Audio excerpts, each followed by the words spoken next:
नमस्कार, सत श्री अकाल, आदाब। मेरा नाम मनदीप पुनिया है और आप सुन रहे हैं पंजाबी रेडियो यूएस से। आज हम महाराष्ट्र और झारखंड चुनाव के बारे में बात करेंगे और बाय इलेक्शंस पंजाब के हों या राजस्थान के, उत्तर प्रदेश के, उनके बारे में भी बात करेंगे। आज इलेक्शंस के रिजल्ट्स का दिन है और झारखंड में 2 फेज में चुनाव हुए और जो महाराष्ट्र है वहाँ पर एक ही फेज में चुनाव हुए 20 नवंबर को। और उपचुनाव में 4 सीटें पंजाब में, 9 सीटें उत्तर प्रदेश में और 7 सीटें राजस्थान में ऐसी सीटें रही जिनके बारे में मोटा-मोटा लोगों की दिलचस्पी थी। हालाँकि 4 ऐसी लोकसभा की सीटें भी थी जहाँ पर दोबारा इलेक्शन हुए, उसमें प्रियंका गांधी वायनाड से चुनाव लड़ रही थी, उसकी भी लगातार चर्चा होती रही। लेकिन सबसे ज़्यादा जो अटेंशन गेन की, सबसे ज़्यादा जो फोकस रहा, वो कहीं न कहीं महाराष्ट्र पर रहा। और महाराष्ट्र के एक हिसाब से महाराष्ट्र ऐसा सूबा है भारत की राजनीति में जिसको उत्तर प्रदेश के बाद दूसरा सबसे इम्पोर्टेंट सूबा माना जाता है, क्योंकि ओवरऑल इलेक्टोरल पॉलिटिक्स तो एक नंबर गेम है और महाराष्ट्र में सबसे दूसरे नंबर पर भारत में सेकंड हाईएस्ट लोकसभा सीटें हैं। और अभी हम बात करें तो विधानसभा सीटों की, तो 288 विधानसभा सीटें हैं, जिसमें से जो एनडीए अलायंस है, हालांकि वहां पर उसको महायुति अलायंस कहा जाता है, और महायुति की 230 प्लस सीटें आ रही हैं, जबकि जो महाविकास आघाड़ी यानी कि जो इंडिया अलायंस है वहां पर, उसकी सीटें 60 तक भी नहीं पहुंच पाई हैं। तो इसको लेकर काफी बातचीत भी हो रही है। 55 सीटें रह गई हैं जो महाविकास आघाड़ी की, अगर हम मान के चले तो जो ये इतना बुरा हाल हुआ है इसमें, क्योंकि दोनों अलायंस अपने आप में स्ट्रॉन्ग थे। जैसे एक शिवसेना उद्धव ठाकरे की, दूसरी एकनाथ शिंदे की, दोनों ही उतना अच्छा परफॉर्म नहीं कर पाई हैं। और जो एकनाथ शिंदे की शिवसेना थी वो भी कोई ज्यादा अच्छा परफॉर्म नहीं कर पाई। उद्धव ठाकरे की शिवसेना सिर्फ मुंबई के इलाकों में थोड़ा बहुत परफॉर्म कर पाई है। ऐसे ही अगर हम बात करें तो 2 एनसीपी, एक अजीत पवार की और एक शरद पवार की। अजीत पवार ने कमाल दिखाया है और अजीत पवार ने शरद पवार के एनसीपी से अच्छा परफॉर्म किया। जैसे एकनाथ शिंदे की जो शिवसेना थी उसने उद्धव ठाकरे की शिवसेना से अच्छा परफॉर्म किया है। कांग्रेस, जो कि कभी महाराष्ट्र में अकेले सरकार भी बना चुकी है, इंडिपेंडेंट उसकी सरकारें रही हैं, उनके मुख्यमंत्री रहे हैं, अब की बार कोई ज्यादा कमाल नहीं कर पाई। ज्यादा कमाल क्या, बहुत अजीब सा ही है कि कांग्रेस को सिर्फ 15 सीटें मिली हैं। 288 में से 15 सीटें मिलना मतलब कुछ भी नहीं है। सबसे बड़ी पार्टी बनकर बीजेपी उभरी है, 133 सीटें मिली हैं। शिवसेना एकनाथ शिंदे की जो पार्टी है उसको 57 सीटें, एनसीपी अजीत पवार की पार्टी को 41 सीटें, उद्धव ठाकरे की शिवसेना को 20 सीटें और आईएनसी को 15 सीटें मिली हैं। तो ये मोटा मोटा रिजल्ट है। अभिषेक जी, हमारे साथ अभिषेक श्रीवास्तव जुड़ रहे हैं, जो कि वरिष्ठ पत्रकार हैं और लगातार नेशनल पॉलिटिक्स के ऊपर नजर रखते हैं। अभिषेक जी, जो मैंने चुनाव के नतीजे बताए हैं, इसके ऊपर आपकी जी पहली प्रतिक्रिया क्या? पहले पत्रकार इन सब ट्रेंड्स को पकड़ भी पा रहे थे जिस हिसाब से एग्जिट पोल भी आए, या फिर आपको क्या लगा, ये रिजल्ट आपके लिए प्रत्याशित थे, या फिर आपको भी देख के एकदम से शौक लगा कि भाई ये तो एकदम हटके रिजल्ट आए हैं? नहीं, इसमें कोई बहुत चौंकने वाली बात नहीं है इन रिजल्ट्स में। हाँ, एक बात जो थोड़ा सा आ, थोड़ी स्क्रिप्टेड जैसी लगती है वो ये है कि भारतीय जनता पार्टी का स्ट्राइक रेट इतना बढ़िया है, इतना बढ़िया कि उसने अपने अलायंस पार्टनर्स को भी बहुत लिमिट कर दिया है। ठीक है। हम्म। अब अलायंस पार्टनर्स को लिमिट करने का मतलब ये है कि आप देखिए 288 सीटों में अब जो मुख्यमंत्री इनके एकनाथ शिंदे थे, हाँ, हम्म। उनकी स्थिति यह है कि अभी वो 57 कुल मिला के उनके पास विधायक हैं। और अजीत पवार जो उप मुख्यमंत्री थे उनके पास 41 हैं। और भारतीय जनता पार्टी जो कि 148 सीटों पर लड़ी, 133 पे जीत गई। 90% से ऊपर का स्ट्राइक रेट है। हम्म। तो स्क्रिप्टेड मैं इसलिए कह रहा हूं क्योंकि एक इसने क्या किया कि इतनी बढ़त हासिल कर ली भारतीय जनता पार्टी ने कि जिन दो के साथ मिलके इसने सरकार बनाई थी या जिन दो के भरोसे बनाई थी, अजीत हम्म। पवार और एकनाथ शिंदे, उन दोनों को भी कट टू साइज करके ऑलमोस्ट आसपास ला दिया। और हम्म। इतना ला दिया कि उन दोनों का कोई दावा ना बन सके जी। मुख्यमंत्री के पे। ठीक है। हम्म। इसलिए मैं कह रहा हूं कि थोड़ा सा स्क्रिप्टेड लगता है ये पूरा फाइनल चार्ट देखने में। हम्म। बाकी कांग्रेस की जो स्थिति है वो बहुत बुरी है। 100 से ज्यादा सीटों पर लड़के 15 सीट पे जीतना, ये वास्तव में 15% का स्ट्राइक रेट है, ये बहुत बुरा है। ये बहुत बुरा है। अब जो शरद पवार की पार्टी है एनसीपी, जो उसका धड़ा है, और उद्धव ठाकरे, अब ये तो देखिए इनका तो पॉलिटिक्स लोकल रहा है ना, मतलब ये पूरे अखिल महाराष्ट्र की पार्टियां तो रही नहीं है ना। उद्धव ठाकरे का तो मान लीजिए कि कितना प्रेजेंस है, मुंबई में है, थोड़ा सा कोंकण रीजन में है, ठीक है। उसी तरह शरद पवार का थोड़ा वेस्टर्न महाराष्ट्र में स्ट्रांग होल्ड है, हाँ। लेकिन कांग्रेस तो राष्ट्रीय पार्टी है, और ये समझ में नहीं आता कि 288 सीटों पर जो चुनाव हो रहा है उसमें कांग्रेस 103 कैंडिडेट ही अपने क्यों खड़ी कर रही है, हाँ? और मतलब शरद पवार जो कि एक रीजनल पार्टनर है उस लिहाज से, उनको 87 सीटें क्यों दी जा रही हैं? तो ये जो चीजें हैं, और भी कई फैक्टर्स हैं, जैसे सीटों का बंटवारा, पार्टनर्स को ताकत के हिसाब से न लड़ना, सांगठनिक कोई प्रेजेंस मजबूत न होना, कोई एक सिंगल नैरेटिव ना होना जिसके सहारे लड़ा जाए, बहुत से मतलब प्रॉब्लम्स रहे हैं महाविकास अघाड़ी के, जिसके कारण उनकी स्थिति इतनी खराब हो गई है। अच्छा अभिषेक जी, आपने एक बड़ी मार्के की बड़ी इंपॉर्टेंट बात कही कि 148 पे बीजेपी लड़ती है और 133 सीट जीत जाती है, 90% से ज्यादा का स्ट्राइक रेट। क्या इसमें आप कोई धांधली देख रहे हैं, जबकि उसके जो अलाइज पार्टनर हैं वो तो उनका तो 50% भी स्ट्राइक रेट बन रहा है, इसमें तो हम देख रहे हैं। तो क्या आप इसमें कुछ देख रहे हैं, कोई गोलमाल कुछ आप देख पा रहे हैं इसमें, या फिर आपको लग रहा है कोई ईवीएम का जैसे नैरेटिव बनता कि ईवीएम हैक कर ली जाती हैं, या क्या आप इसमें गड़बड़ी देख रहे हैं? या फिर लोग तो ये भी कहते हैं कि बीजेपी तो दिमाग हैक करती है, ईवीएम हैक करने की क्या जरूरत है? दिमाग में जब बीजेपी का फूल खिलेगा तो फिर वो बटन पे तो खिलेगा ही। नहीं, देखिए ईवीएम पर तो क्या बोलें, ईवीएम पर बोलना जो है बहुत गैर जिम्मेदार बात लगती है, क्योंकि पहला तो वो एक स्पेकुलेशन वाला मसला है, हाँ। और दूसरा ये है कि महाराष्ट्र में बोलेंगे तो फिर झारखंड में क्यों नहीं बोलेंगे, ये सवाल आ जाता है ना। ईवीएम को साइड रख दीजिए एक बार, चुनाव आयोग को साइड रख दीजिए, पूरी स्टेट मशीनरी को साइड रख दीजिए, उसको साइड रख के हम ये मान के चल रहे हैं कि चुनाव फ्री एंड फेयर हुए हैं, ठीक है। ये पहले हम मान के चलते हैं। उस स्थिति में हम ये कहेंगे कि भारतीय जनता पार्टी की जो जीत है, जो स्ट्राइक रेट है, उसके मोटे तौर पे दो फैक्टर्स हम गिनवाएंगे, हाँ। और वो दो फैक्टर्स भी इसलिए गिनवाएंगे क्योंकि कांग्रेस और उसकी अलायंस जिस एक फैक्टर के भरोसे चुनाव लड़ रही थी, हाँ, वो एक फैक्टर दरअसल कॉमन है जो भाजपा की जीत में काम आया है, और वो फैक्टर था मराठों का जो गुस्सा है, मराठों की नाराजगी, जिसके बल पे लोकसभा में ऐसा हमें बताया गया और बहुत से एनालिसिस करने वालों ने कहा कि भारतीय जनता पार्टी की हालत खराब थी और कांग्रेस ने अच्छा परफॉर्म किया मराठों की नाराजगी के कारण, ठीक है। लेकिन कांग्रेस के पास मराठों की नाराजगी के अलावा कोई दूसरा वो टेक नहीं था जिस पर कि वो चुनाव लड़ती। उसको उम्मीद थी कि ये इकलौता मुद्दा उसे काम आ जाएगा। मराठों की नाराजगी को किसने डाइल्यूट किया? भाजपा में मराठों की नाराजगी को डाइल्यूट करने का काम ये आपके मराठवाड़ा रीजन में इधर अजीत पवार ने बहुत काम किया, ठीक है।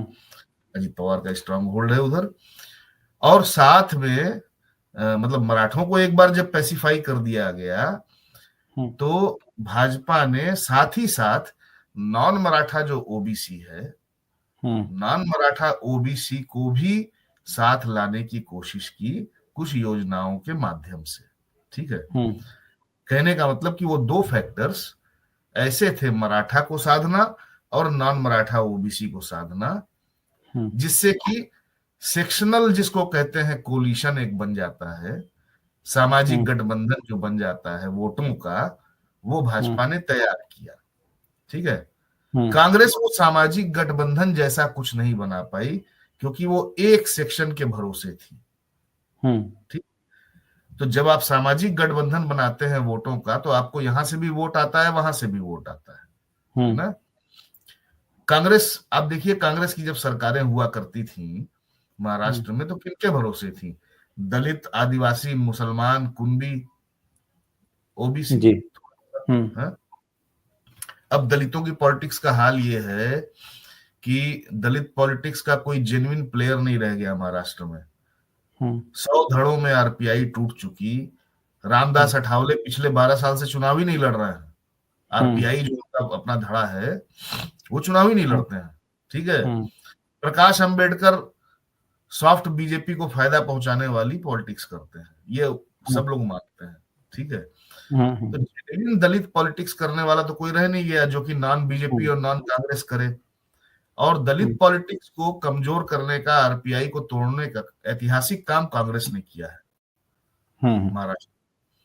तो इसलिए कांग्रेस के पास अब वो दलित वोट भी नहीं बचा रह गया। ठीक है। एक मजबूरी है कि चलो महायुति को दे देंगे क्योंकि कोई ऑप्शन नहीं है। लेकिन पिछले 10, 12, 15 साल में दलित वोटों को जिस तरीके से एलिनेट किया गया, अलग थलग किया गया, थोड़ा एंटी मुस्लिम नैरेटिव डाल के, हाँ, वो सब भाजपा की तरफ गया। ठीक। आदिवासी भाजपा की तरफ गए, उनको भी एलिनेट किया गया। ठीक है। तो ये जो सोशल कोलिशन कांग्रेस का जो परंपरागत महाराष्ट्र में हुआ करता था, वो टूट गया। 10 साल हो गया उसको टूटे हुए, ज्यादा हो गया। अब वो टूटते टूटते इस कगार पे पहुंचा कि पार्टियां टूट गई। एनसीपी 2 हिस्से में टूट गई, शिवसेना 2 हिस्से में टूट गई। जब पार्टियां टूट गई तो पार्टियों के जनाधार बट गए। और जब जनाधार बट गए तो उसके बाद बड़ी आसानी से भाजपा के लिए एक मिक्सचर जैसा बनाने में आसानी हो गई। तो वो जो वोटों का मिक्स है वो भाजपा के काम आया, और कांग्रेस के पास वैसा कोई वोटों का मिक्स था नहीं।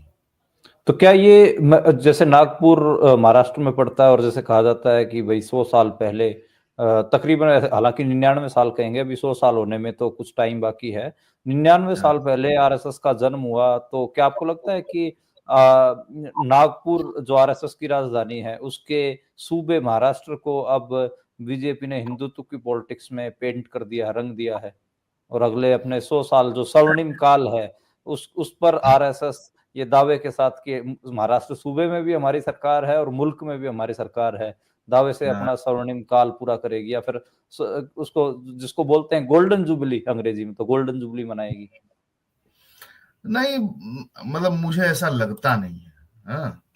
मतलब ये आप नहीं कह सकते कि हिंदुत्व की सरकार जैसा कुछ है, क्योंकि भाजपा ने केवल हिंदुत्व पर ही काम नहीं किया ना। जो मैंने बताया कि उसने दोनों तरीके से काम किया। एक तो आइडियोलॉजिकल अपील हिंदुत्व की रही उसकी, इसमें कोई दो राय नहीं है। लेकिन दूसरा, उसने योजनाओं के माध्यम से भी काम किया। लाडली बहना योजना का बड़ा शोर दिखा, और महाराष्ट्र में औरतों को अट्रैक्ट करने की बड़ी राजनीति चली महायुति की तरफ वो से। लाडली नहीं, क्या नाम है, लड़की बहिनी योजना। लाडली बहना तुम्हारा वहां मध्य प्रदेश वाला मध्य है ना। प्रदेश की है जी। तो लड़की बहिनी योजना जो है उसका बड़ा असर रहा, ऐसा कहा जा रहा है। तो मतलब आप देखिए कि ये दो तरीके से भाजपा काम कर रही है। आप कहीं भी देखिए, एक तो वो अपने कोर कॉन्स्टिट्यूएंसी को अपने हिंदुत्व वाली अपील से चिपकाए रखती है। ठीक है। और जो कोर कॉन्स्टिट्यूएंसी नहीं है, जो उससे भाग सकती है, उसको वो लाभ वाली योजनाओं से पकड़े रहती है। ठीक है। अब देखिए देश की स्थिति जो है, इतना इकोनॉमिक डिस्ट्रेस है, आर्थिक संकट है, महंगाई है, 10 तरह की चीजें हैं। तो वैसी स्थिति में मतलब जो आइडियोलॉजिकली वो नहीं है, उस तरीके से उनके कोर वोटर, वो भी कुछ थोड़े मोड़े लाभ के लिए चिपके रहते हैं, है ना। तो हिंदुत्व का मसला उस तरह से, मतलब सीधे सीधे हम नहीं कह सकते कि पूरी तरह से हिंदुत्व का राज है। नागपुर में ही देख लीजिए, नागपुर की 5 सीटें हैं। नागपुर वेस्ट में कांग्रेस जीती है। ये विकास ठाकरे कांग्रेस के कैंडिडेट हैं, कम मार्जिन से जीते हैं, 5,824 मार्जिन से, लेकिन ये जीते हैं और भाजपा का कैंडिडेट हार गया है। तो नागपुर में ही जब सारी सीटों पर भाजपा नहीं जीत पा रही है, तो आप मतलब ये कहना सरलीकरण होगा कि हिंदुत्व का राज हो गया है, ऐसा है नहीं। है ना। जी। और अच्छा। बात, और एक और जो मैं आपको बताऊं, जो थोड़ा सा शायद पीछे जाने की मांग करे और उतनी गहराई में जाने की जरूरत ना हो, कि जितना ज्यादा भाजपा के भीतर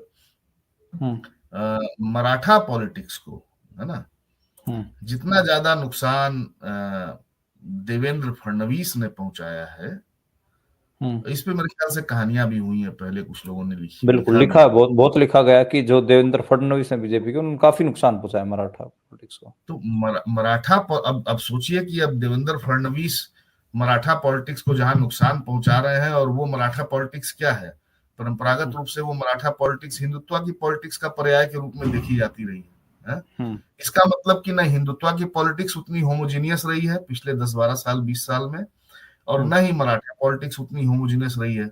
तो चीजें बहुत मिक्स जैसी हो गई हैं। सरलीकरण करना मुश्किल है कि हिंदुत्व का राज हो गया या नागपुर का राज हो गया, ऐसा मैं नहीं मानता। अच्छा अभिषेक, मैं आपकी पोस्ट भी पढ़ रहा था, तो आप कुछ कैंडिडेट्स का जिक्र कर रहे थे तो महाराष्ट्र के, एक बार आप बताएंगे कि महाराष्ट्र के ऐसे कौन से कैंडिडेट्स रहे जिनके ऊपर आपकी निगाह खास तौर पर जमी हुई थी? भाई देखिए, ऐसा है कि हम लोग तो आमतौर पे उन सीटों को देखते हैं जहां पे मतलब खानदानी लड़ाइयां होती हैं, और ये कोशिश रहती है कि देखें कि किस तरह से समाज मतलब एक्सेप्ट कर रहा है कि नहीं उस परिवारवाद को, खानदानवाद को। तो वो कई मठ हर चुनाव में टूटते हैं और नए मठ बनते हैं। तो उस लिहाज से बारामती में आप देखिए, शरद यादव के पोते, अरे शरद पवार के पोते हार गए हैं, योगेंद्र पवार। हालांकि अजीत पवार जीते हैं, लेकिन अजीत पवार की पॉलिटिक्स और शरद पवार की पॉलिटिक्स मतलब अलग है, जुदा है। हो सकता है उतना निर्णायक रूप से अलग ना हो, लेकिन मतलब एक आज के लीनियस, टाइम पे तो हाँ लीनियस टूटी। राज ठाकरे का बेटा हार गया, ठीक है, इसका भाई हार गया। ये जो बहुजन विकास अघाड़ी का जो संस्थापक हितेंद्र है, हितेंद्र ठाकुर, उनका भाई वहां नाला सुपारा से हार गया है। जिसने जिसने ये विनोद तावड़े वाली लीक पर जो हल्ला मचाया था, और वो 5 करोड़ रुपए वाली लीक आई थी ना वीडियो, तो वो हार गया वहां से, ठीक है। इस तरह से कई, अब मैं महाराष्ट्र में फवाद अहमद हार गए। हाँ और फवाद, ऐसे ही वो तो मान लीजिए उस तरह से कोई खानदानी या पारिवारिक राजनीति नहीं है वैसी, वो तो स्टूडेंट लीडर रहा है, ठीक है। और जिशान सिद्दीकी भी हार गए, बाबा सिद्दीकी, जिनका मर्डर लॉरेंस बिश्नोई ने किया। हाँ, तो वो तो हार ये गए हैं, और आदित्य मतलब ठाकरे जीते हैं। हालांकि आदित्य ठाकरे जीते हैं, मुंबई में अब उनका देखिए, होल्ड भी है। जीते हैं या उनकी जीत को सिक्योर किया गया है पता नहीं। देखिए यहाँ पे एक कैविएट मैं ये दूंगा कि अब 5 साल चुनाव होना नहीं है, ठीक है, और उद्धव ठाकरे अभी से नहीं, पिछले लोकसभा, मतलब पिछले लोकसभा चुनाव से ही अपने बेटे की राजनीति को सिक्योर करना उनके लिए प्राथमिकता रहा है। उद्धव ठाकरे के लिए, उद्धव ठाकरे कभी नहीं चाहेंगे कि उनके बेटे की राजनीतिक टर्फ खराब हो, भविष्य खराब हो। और मुझे लगता है कि और ये शायद 2 साल पहले भी मैंने एक जगह लिखा था अंग्रेजी में कहीं, कि उद्धव ठाकरे भाजपा के फोल्ड में वापस आ सकते हैं अपने बेटे के करियर को सुनिश्चित करने के लिए। तो अभी तक तो नहीं आए हैं, हाँ, लेकिन ये गारंटी नहीं है कि वो ऐसे ही रहेंगे, क्योंकि उनको बेटे का करियर सुनिश्चित करना है। और ज्यादा बड़ी बात कि ये मुंबई के जो नगर पालिका के चुनाव हैं, सबसे महंगा, सबसे ज्यादा बजट वाला नगर पालिका है मुंबई का, और उसके चुनाव भाजपा लटकाई हुई है। अब भाजपा चूंकि बहुमत में आ गई है, तो शायद वो बृहन मुंबई नगर पालिका का चुनाव करवावे। तो शिवसेना जो कि एक लोकल पावर वाली पॉलिटिक्स करती है, उसके लिए नगर पालिका का चुनाव बहुत महत्वपूर्ण है, ठीक है। तो हो सकता है कि ठीक है कि शिवसेना उद्धव ठाकरे की सत्ता में नहीं है, लेकिन नगर पालिका के चुनाव को वो मिस नहीं कर सकते। तो मे भी वाले समय में सरकार जब बन जाए तो उद्धव ठाकरे घूम फिर के भाजपा की तरफ आए, और हो सकता न भी आए, लेकिन उनके बेटे की जीत ये बताती है कि मामला इतना सीधा नहीं है कि सबके बेटे हार जाएं और उद्धव ठाकरे का बेटा जीत जाए। ऐसा होता नहीं। अगली झारखंड की बात करते हैं और झारखंड पे थोड़ी क्विक बातचीत करना चाहेंगे क्योंकि हमारे पास समय की भी थोड़ी कमी है। और झारखंड में हम देख रहे हैं कि झारखंड मुक्ति मोर्चा 34 सीटें और हाँ, बीजेपी को 21 सीटें मिली हैं, कांग्रेस 16 सीटें ले आई है, आरजेडी 4 सीटें, सीपीआईएमएल 2 सीटें। तो एक हिसाब से मोटा मोटा 50 प्लस जो इंडिया अलायंस है वो झारखंड में हो गया है। हेमंत सोरेन जिसको जेल में डाला गया, हल्ला काटा गया, वो अब दोबारा से मुख्यमंत्री होंगे। आपका झारखंड चुनाव के ऊपर टिप्पणी। झारखंड चुनाव में देखिए, ये एक्सपेक्टेड रिजल्ट है, जो रिजल्ट है। हम्म, हम्म, यहाँ पे भी कोई अनएक्सपेक्टेड नहीं है। लेकिन एक चीज इस पर ध्यान दिलाना चाहूंगा मैं, वो हम्म, ये है कि झारखंड चुनाव में भाजपा का वोट परसेंटेज 33% है, 33.17। ठीक है। हम्म, और अभी काउंटिंग थोड़ी मोड़ी बची हुई है, 1-2 सीट। हम्म, 33% भाजपा का है, और झामुमो का 23% है, और हम्म। कांग्रेस का कांग्रेस 15%, 15% है पंद्रह ना। पॉइंट सत्तावन हाँ। तो कांग्रेस और झामुमो को मिला लीजिए तो 38%, और भाजपा 33%। बहुत फर्क नहीं है, हम्म, 5% का फर्क है ना। हम्म, तो मैं ये कह रहा हूं कि भाजपा का जो ये वोट परसेंट है, ये दिखाता है कि अ, कम ट्रैक्शन नहीं है भाजपा की पॉलिटिक्स का। हम्म, और ऐसा नहीं है कि भाजपा की पॉलिटिक्स चली नहीं है या मात खा गई है। हाँ, जो ट्राइबल रीजन्स हैं, खासकर देखिए यहाँ झारखंड का फर्क ये है कि झारखंड में ट्राइबल सघनता वाली, डेंसिटी वाली सीटें जो हैं वो ज्यादा है ना।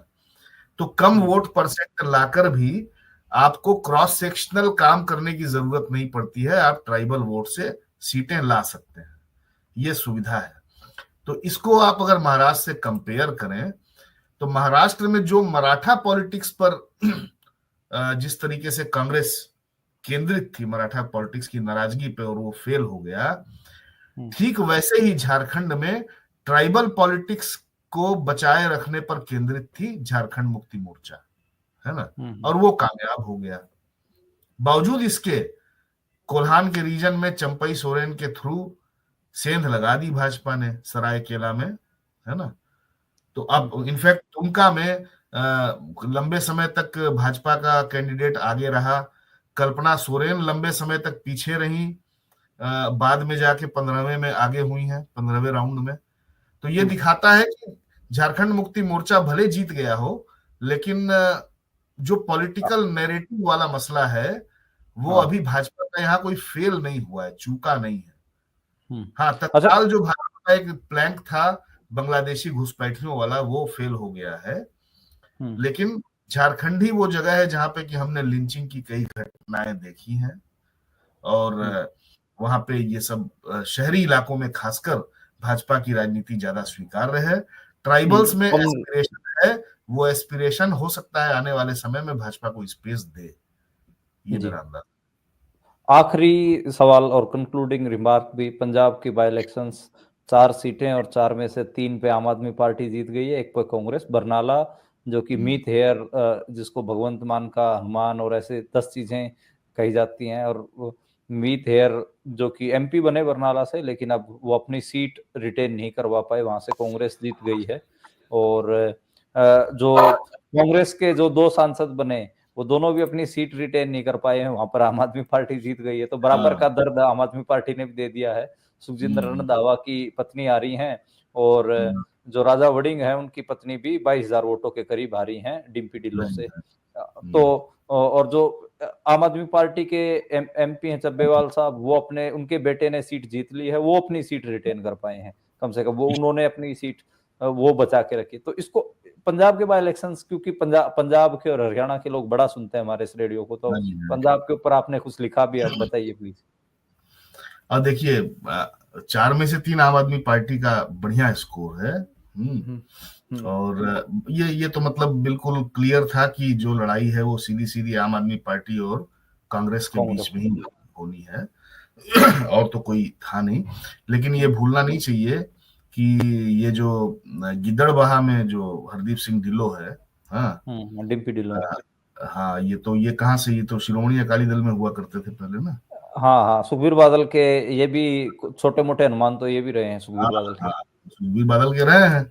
और वहां से निकल के इन्होंने दोनों परिवारों को निपटा दिया। बादल परिवार को आप सोचोगे, गिदड़बाहा तो प्रकाश सिंह बादल की परंपरागत सीट है ना, हम्म। और मतलब बहुत स्टार सीट है उस लिहाज से। लेकिन श्रोमणी अकाली दल ने जैसे जब से सुखबीर बादल को एसजीपीसी ने एसजीपीसी कह रहा हूँ सॉरी, श्री अकाल तख्त साहिब ने तनखैया घोषित किया है, तो तब से उन्होंने चुनाव में लड़ने का फैसला नहीं लिया था और श्रोमणी अकाली दल ने किसी भी सीट से चुनाव नहीं लड़ा। वो नहीं लड़ा बाकी इतना। हाँ, तो ये एक मामला बनता है और लोग जो थ्योराइज भी कर रहे हैं गिदड़बाह की सीट का, जब जितनी मेरी बात हो रही थी वो यही बात कर रहे हैं कि अकाली दल की जो कम से कम 10,000 वोटें हैं वो डिम्पी ढिल्लों अपने साथ ले गए हैं और वही एक रिजल्ट है जो कन्वर्ट हो रहा है। दूसरा, जो अमृता वड़िंग और राजा वड़िंग जिस हिसाब से थोड़ी हवाबाजी कर रहे थे, वो तो अपने आप को मरियम नवाज समझने लग गई थी पंजाब की, और राजा वड़िंग जो अपने आप को महाराजा रंजीत सिंह जैसा ही कुछ समझने लग गए थे। तो वो कह रहे हैं कि वहां के लोग थोड़ा सा इस फुकरी, जिसको पंजाबी में फुकरा शब्द बहुत इस्तेमाल हाँ होता है, हाँ जो ऐसे